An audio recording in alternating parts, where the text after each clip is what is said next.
नमस्कार, मैं रवीश कुमार। मन में विचार आई बा कि भोजपुरी में बतकही होखो।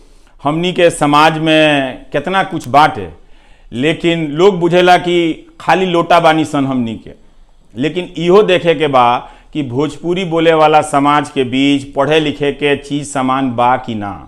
दुनिया तेजी से बदल रहल बाटे, हमनी के दुनिया बदले वाला हई सन, लेकिन आगे जाके भी पीछे हो जाता निसन। एकर कारण का बा? तो सोचनी है कि भोजपुरी में चैनल होखो जेकरा में काम के बात होखो। रउआ लोगन जानते बानी कि स्कूल कॉलेज के का हाल बा जिला कस्बा में। प्राइवेटवो वाला अंग्रेजी के नाम पर ठग लेता रसन।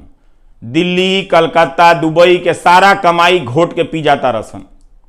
का ऐसन हो सकता कि कुछ ज्ञान की बातें भोजपुरियों में हो जाओ? देश दुनिया के समाचार पर बतकही होखो। भोजपुरी समाज के समझदारी आप बुद्धि के कोनो मुकाबला नहीं है। लिख ली बात, बस तनी नीमन कापी किताब नहीं है। कई जाना बालोग जो किताब लिखे में लागल बालोग लिखत लोग भोजपुरी के बारे में अच्छा काम होता, मगर काम रउआ लोगिन के बीच पहुंचत नहीं है। लागता कि केहू सोहिनी के गीत गाए में लागल बा, तो केहू रोपनी के गीत गाए में लागल बा। अखबार में कुछ छपते नहीं है आजकल, खाली सरकार के सोहर गान होता है। दिन भर पत्रकार लोग सरकार के परिछावन करे में लागल बड़न सन। केहू साच बोलत नहीं है, लबरई बोले में सारा लोग लागल बा। करोड़ों रुपया लागता लबरई बोलवावे में। रउआ लोग इनके लइका लइकी के नीमन बात बतावे के चाही तो खाली बेजाए बात ठेलत रसन। हमनी के मिलजुल के रहे वाला समाज है सन। सोचनी है कि जौन किताब हम अंग्रेजी में हिंदी में पढ़तानी आ हिंदी यूट्यूब में जो चैनल बनौले बानी ओकरा पर हम बतावतानी, तो वह बात हम भोजपुरियों में रउआ लोगिन के बता दी, वही के हम भोजपुरी में बना दी, ताकि रउआ लोगिन के पास आपन भाषा में कुछ भेटा जाए आ हमरो भोजपुरी के अभ्यास बनल रहे। हमरो भोजपुरी तनी और नीमन हो जाए, चोखा हो जाए, चटक हो जाए। तो ऐसे हम एक भोजपुरी में चैनल बनौले बानी। देश में रउआ लोगिन जानते बानी कि मीडिया अब समाप्त हो गईल बा, ओकरा के भुजिया भरता बना दिल बड़ा सन। ई चिंता के बात बा रउआ लोगिन के।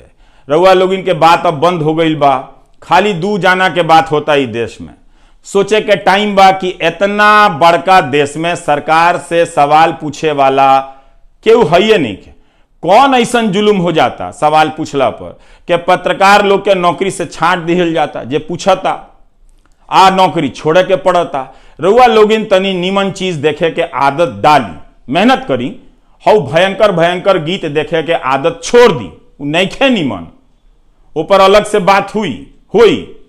भोजपुरी समाज के जो लोग बा कहाँ नइखे पहुंचल, सोची जरा सा। कौन देश में नइखी सन हमनी के?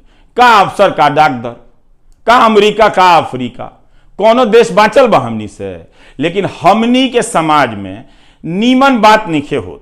हमनी के भाषा के मजाक उड़ता, जबकि इतना शानदार, इतना नीमन, इतना मीठ भाषा हमनी के। बताई, मोटा मोटी हम चाहता नहीं कि तनी स्टैंडर्ड के चीज भोजपुरियों में होखो।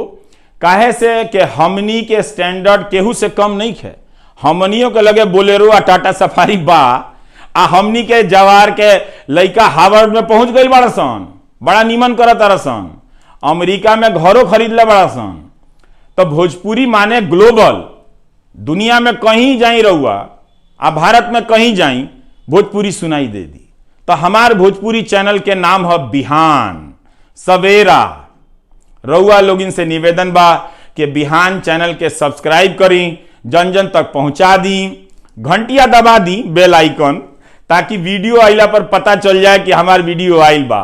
तो ऐसे रउआ लोगिन के सहयोग चाहिए, और हम कोशिश करतनी कि निमन प्रतिभाशाली लोग, तनी जुटो लोग आ भोजपुरी के यूट्यूब चैनल के हमनी के तनी के और ही स्टैंडर्ड के बना दी सन, ताकि लोग, भोजपुरी समाज के लोग ये चैनल से बहुत उम्मीद करे आ हमनियों के भोजपुरी भाषा में कुछ अच्छा काम करी सन। हमनी के मातृभाषा भोजपुरिये नु हजी। तो रउआ भोजपुरी चैनल बिहान जरूर सब्सक्राइब करी। ये हमारे जो मेन चैनल बा हिंदी के, रवीश कुमार ऑफिशियल, वही पर एकरो पता मिल जाई। नमस्कार।